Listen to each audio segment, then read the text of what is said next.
टूटे फूटे से दिखने वाले 1 रुपए, 2 रुपए और 5 रुपए के ये सिक्के कोई बेकार सिक्के नहीं हैं, बट कीमती सिक्के हैं एरर कॉइन कलेक्टर्स में। ईस्ट इंडिया कंपनी का ये हाफाना कॉइन है एक अच्छा कलेक्टेबल कॉइन जिसकी वैल्यू 2000 प्लस जा सकती है।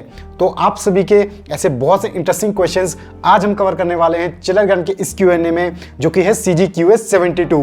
सो हेलो एवरीवन, मेरा नाम है रोहित और मैं एक्सक्लूसिवली बात करता हूं इंडियन कॉइन्स यानी कि भारतीय सिक्कों के बारे में, जिन्हें हम देसी भाषा में कहते हैं चिल्लर। सो वेलकम टू चिल्लर ज्ञान।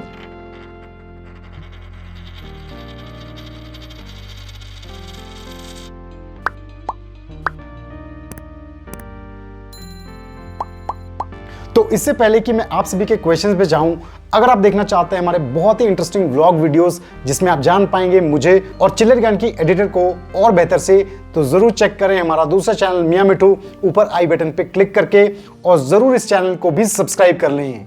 तो जो चिल्लर ज्ञान के नए व्यूअर्स हैं जो Q&A में अपनी क्वेरीज को पोस्ट करना चाहते हैं लेकिन उनको CGQ रूल्स का बिल्कुल भी आइडिया नहीं है, तो उनके लिए इन रूल्स का हल्का सा रीकैप।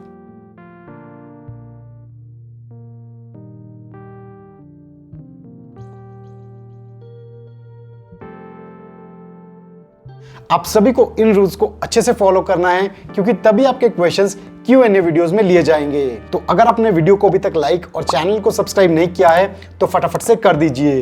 तो बिना किसी देरी के डायरेक्टली स्विच करते हैं आप सभी के क्वेश्चंस पे और स्टार्ट करते हैं आज का ये Q&A, जो कि है CGQS72। तो आज का सबसे पहला क्वेश्चन पूछा है नरेश जी ने। इन्होंने अपने कुछ 5 रुपए के डेफिनेटिव कॉइन्स की इमेजेस हमारे साथ शेयर की हैं।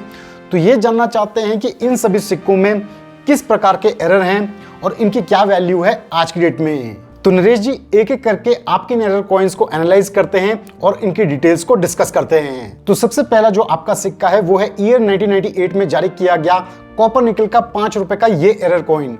इस सिक्के में मैसिव शिफ्टिंग देखने को मिल रही है, यानी कि आपका इस सिक्का almost 70% of centre error coin है। अब जैसा कि आपके सिक्के में शिफ्ट बहुत ज्यादा है, तो ऐसे of centre error coins collectable coins होते हैं और ज्यादा कीमत रखते हैं एरर कॉइन कलेक्टर्स में। इस कंडीशन में इस सिक्के का एस्टिमेटेड प्राइस लगभग 100 से 150 रुपए के बीच होना चाहिए। नेक्स्ट बात करते हैं 2001 के हैदराबाद मिंट के आपके इस 5 रुपए के एरर कॉइन की। इस सिक्के में क्लिप एरर है, जिस वजह से सिक्के के बॉटम लेफ्ट में हल्का सा कट देखने को मिल रहा है। इस कंडीशन में इस सिक्के का एस्टिमेटेड प्राइस लगभग 20 से 30 रुपए के बीच होना चाहिए। लास्टली तीसरा जो आपका सिक्का है वो एक स्मारक सिक्का है, जिसमें भी काफी प्रोमिनेंट मिंट एरर है। आपका ये सिक्का दादाभाई नौरोजी का एक कमेमोरेटिव एरर कॉइन है। जैसा कि आप सभी को दादाभाई नौरोजी के पोर्ट्रेट में टॉप राइट में एक मेजर ब्लैंक पंच देखने को मिल रहा होगा, तो इस टाइप के एरर को हम कहते हैं इंडेंट एरर। इसे भी मैं एक अच्छा कलेक्टेबल कमेमोरेटिव एरर कॉइन कहूंगा। इस कंडीशन में इस सिक्के का एस्टिमेटेड प्राइस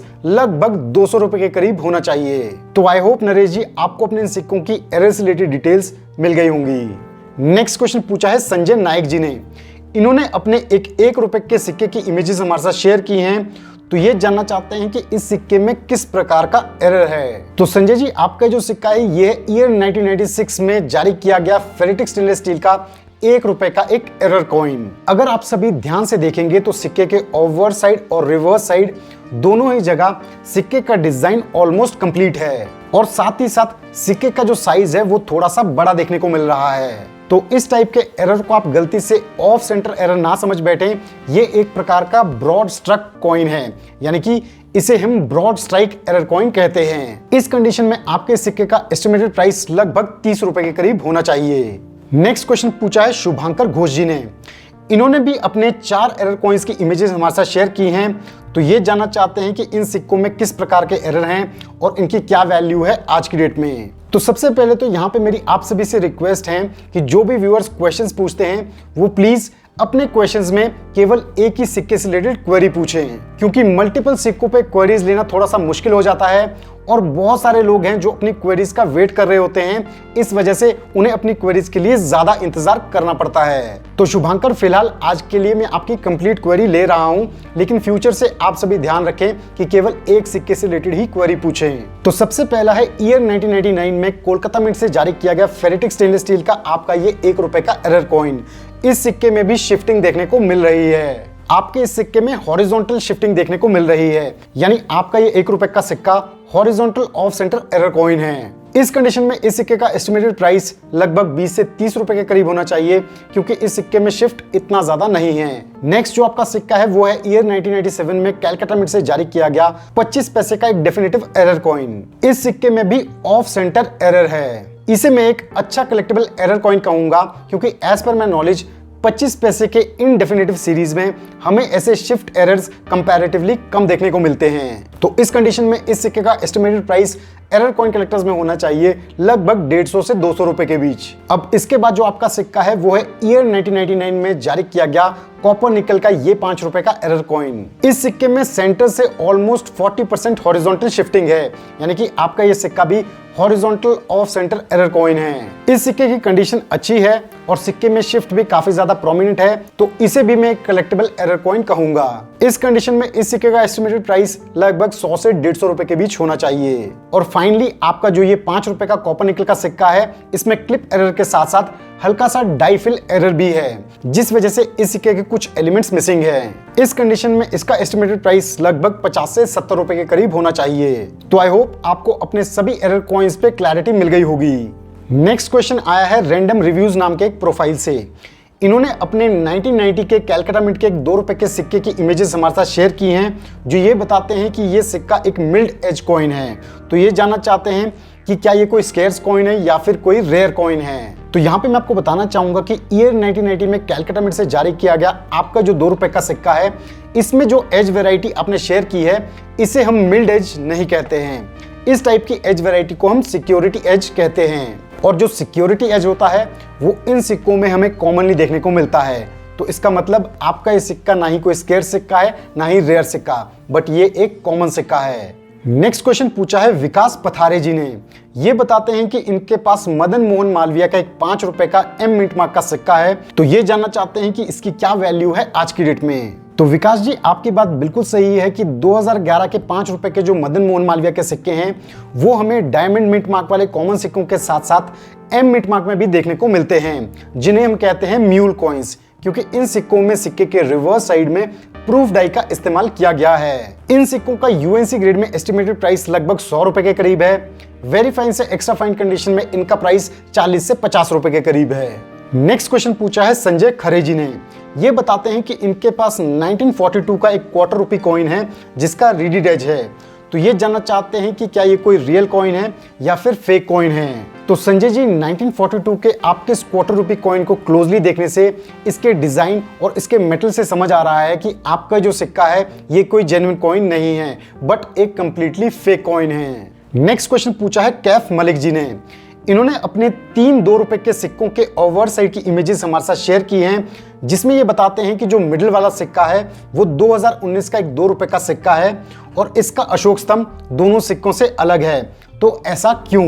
तो कैफ यहाँ पे आपको शायद 2011 से 2019 के बीच जारी किए गए जो 2 रुपए के सिक्के हैं, उनमें नजर आने वाली न्यू लाइन वैरायटी और ओल्ड लाइन वैरायटी के कंसेप्ट के बारे में नॉलेज नहीं है, इसीलिए शायद आपने ये क्वेश्चन पूछा है। तो यहाँ पे मैं आपको क्लियर करना चाहूंगा कि 2011 से 2017 के बीच जो 2 रुपए के डेफिनेटिव कॉइन्स हमें देखने को मिलते हैं, उसमें ओवर साइड में हमें ये अशोक स्तंभ वैरायटी देखने को मिलती है, जिसे हम कहते हैं ओल्ड लाइन। इस वैरायटी में अशोक स्तंभ थोड़ा शॉर्ट साइज में होता है। फिर इसके बाद 2018 में अशोक स्तंभ के डिजाइन में चेंज हुआ और 2018 और 2019 के 2 रुपए के डेफिनेटिव सिक्कों में हमें इस प्रकार की अशोक स्तंभ वैरायटी देखने को मिलती है। इसे हम कहते हैं न्यू लाइन वैरायटी और ये अशोक स्तंभ साइज में थोड़ा सा बड़ा होता है। तो मिडिल वाला 2019 का आपका जो 2 रुपए का सिक्का है, ये न्यू लाइन वैरायटी वाला एक कॉमन ही सिक्का है। इन सभी लाइन वैरायटीज को हम डिटेल में समझाने वाले हैं फ्यूचर में चिल्लर ज्ञान के एक वीडियो में, तो उस वीडियो को आप बिल्कुल मिस ना करें।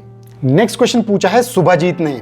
ये बताते हैं कि इनके पास 1845 का एक हाफ आना कॉइन है। तो ये जानना चाहते हैं कि क्या ये कोई रेयर सिक्का है और इसकी क्या वैल्यू है आज की डेट में। तो सुभाजी जी, यहाँ पे मैं आपको बताना चाहूंगा कि 1845 में जारी किया गया ईस्ट इंडिया कंपनी का ये जो हाफ आना कॉइन है, ये हमें देखने को मिलता है केवल और केवल कैलकाटा मिंट से। और आपकी बात बिल्कुल सही है, ये सिक्का आज की डेट में रेयर कैटेगरी में आता है। जिस कंडीशन में आपका ये सिक्का है, इस कंडीशन में इसका एस्टिमेटेड प्राइस लगभग 300 से 400 रुपए के बीच होना चाहिए। यूएनसी कंडीशन में तो ये सिक्का 3000 प्लस जा सकता है। नेक्स्ट क्वेश्चन पूछा है जतिन ढिंगरा जी ने। इन्होंने अपने एक 2 रुपए के सिक्के की इमेजेस हमारे साथ शेयर की हैं। ये बता रहे हैं कि इस सिक्के में एक मिरर इमेज देखने को मिल रही है, तो ये इसके बारे में जानकारी चाहते हैं। तो जतिन जी, 1982 का नेशनल इंटीग्रेशन थीम वाला आपका जो 2 रुपए का स्मारक सिक्का है, इसमें एक प्रकार का मिंट एरर है जिसे हम कहते हैं डाई क्लैश एरर, और पॉपुलरली इसे घोस्ट एरर के नाम से जाना जाता है, जिस वजह से सिक्के के रिवर्स साइड में नेशनल मोटो सत्यमेव जयते की स्लाइट मिरर इमेज आपको देखने को मिल रही है। घोस्ट एरर वाले इस सिक्के का इस कंडीशन में एस्टिमेटेड प्राइस लगभग 50 रुपए के करीब होना चाहिए एरर कॉइन कलेक्टर्स में। नेक्स्ट क्वेश्चन पूछा है विलास जी ने। ये बताते हैं कि इनके पास ईयर 1990 में मुंबई मिंट से जारी किए गए 1 रुपए के कॉपर निकल के 3 एज वेराइटी के सिक्के हैं, यानी कि प्लेन एज, रीडेड एज और सिक्योरिटी एज। तो ये जानना चाहते हैं कि क्या ये कोई म्यूल कॉइन्स है और इनकी क्या वैल्यू है आज की डेट में। और ऐसा ही सिमिलर क्वेश्चन पूछा है अजय हल्द्वानी जी ने भी। ये जानना चाहते हैं 1990 के प्लेन एज के सिक्कों के बारे में। तो विलास जी, यहाँ पे मैं आपको बताना चाहूंगा कि ये कोई म्यूल कॉइन्स तो नहीं है, बट 1990 के बॉम्बे मिंट के 1 रुपए के सिक्कों में नजर आने वाली एज वेराइटीज हैं। तो बॉम्बे मिंट के 1990 के 1 रुपए के जो सिक्के हैं, इनमें अधिकतर हमें सिक्योरिटी एज या फिर रीड एज देखने को मिलता है। प्लेन एज वाले जो सिक्के हैं वो कंपैरेटिवली कम नजर आते हैं, इसलिए स्केर्स कैटेगरी के सिक्के हैं। जिस कंडीशन में आपके सिक्के हैं, इस कंडीशन में प्लेन एज वाले इन सिक्कों का एस्टिमेटेड प्राइस लगभग 30 से 40 रुपए के करीब होना चाहिए। तो आपके इस क्वेश्चन के साथ हमने कंप्लीट किए आप सभी व्यूअर्स के सभी क्वेश्चंस दिसंबर 2021 और जनवरी 2022 में पूछे हुए। तो आई होप आप सभी को अपने क्वेश्चंस के सेटिस्फैक्टरी जवाब मिल गए होंगे और बाकी सभी व्यूअर्स को भी इन क्वेश्चंस के जवाब से कुछ ना कुछ सीखने को जरूर मिला होगा। इसलिए मैं चाहता हूं कि आप सभी इस वीडियो को ज्यादा से ज्यादा शेयर करें ताकि ये इंफॉर्मेशन सभी कलेक्टर्स तक पहुंच पाए। और हाँ, वीडियो को लाइक और चैनल को सब्सक्राइब करना बिल्कुल ना भूलें। तो इस Q&A सीरीज के बाद आपने जितने भी क्वेश्चंस पूछे हैं, इन्हें हम कवर करेंगे March 2022 onwards. So thanks for watching a video. मैं जल्दी अपलोड करूंगा अपना next chiller video. So stay tuned to chiller Gyan. Till then, जय हिंद।